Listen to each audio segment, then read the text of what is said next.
ہدیہ دیتا ہوں، زندگی بھر کے لیے اس کو اپنا معمول بنا لو، اللہ چاہے گا تو بہت فائدہ ہوگا۔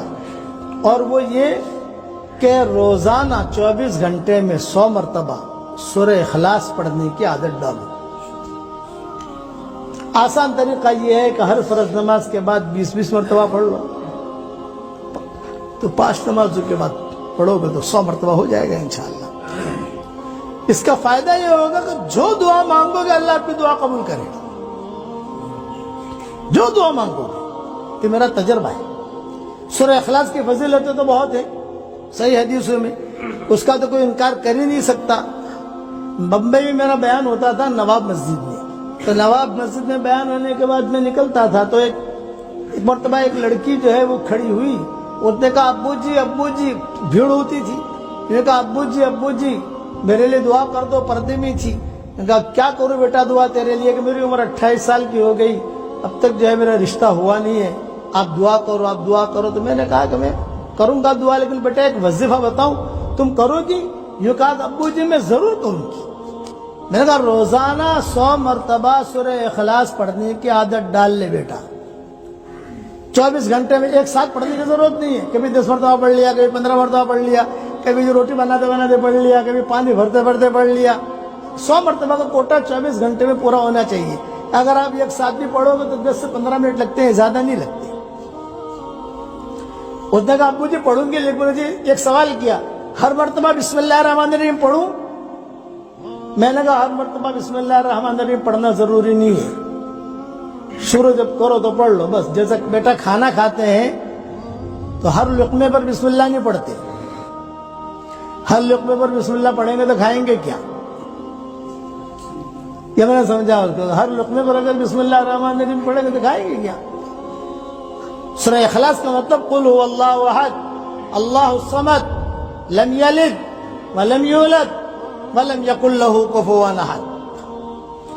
خیر وہ جو ہے اس نے کہا کہ ٹھیک ہے میرے ہاتھ میں، اچھا خدا کی شان، جب میں باتیں کر رہا تھا تو میرے ہاتھ میں تسبیح تھی، میری تسبیح۔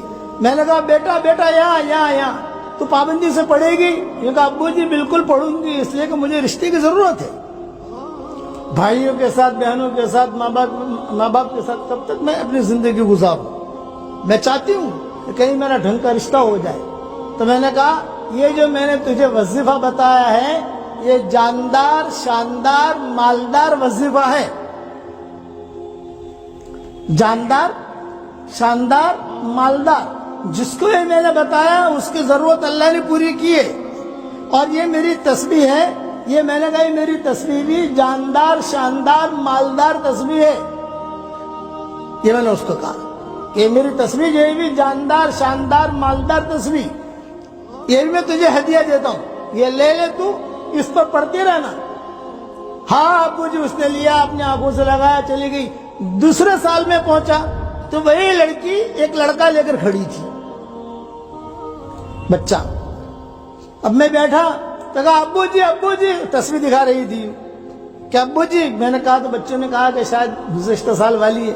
ہاں بیٹا کیا ہوا؟ یہ کہا ابو جی الحمدللہ جاندار شاندار مالدار آپ کا وظیفہ اور جاندار شاندار مالدار آپ کی تسبیح، اس کی برکت سے اللہ نے مجھے شوہر بھی دیا، اللہ نے مجھے اولاد بھی دی، اور اللہ نے مجھے بہت مال دیا۔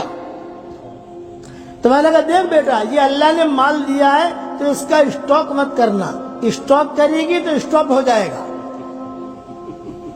خرچ کرتی رہنا۔ پھر اس نے کہا کہ ابو جی خوشخبری اور سنو۔ یہ کہا سنو۔ یہ کہا میرے محلے میں بمبئی میں کئی جگہ پر رشتہ دار ہیں، سہیلیاں ہیں، وہ میرے پاس آتی تھی اور کہتی تھی کہ ارے حلیمہ، اس کا نام حلیمہ تھا، ارے حلیمہ تو اتنی اسمارٹ نہیں ہے، تیری شادی کیسے ہو گئی؟ ہم تو کتنے اسمارٹ ہیں، ہماری شادی نہیں ہوتی۔ تو میں کہتی تھی جاندار شاندار مالدار۔ پھر اپنا جو قصہ سناتی تھی، میں روزانہ یہ 100 مرتبہ سورہ اخلاص پڑھتی ہوں، لیکن تو بھی پڑھ۔ تو ابو جی کئی لڑکیوں کی شادیاں ہو گئی، یہ فضیلت ہے اس کی۔ اب یہ میرا ہاتھ میں جو تصویر ہے جاندار شاندار مالدار، یہ ہمارے سرفراز کو دے رہا ہوں۔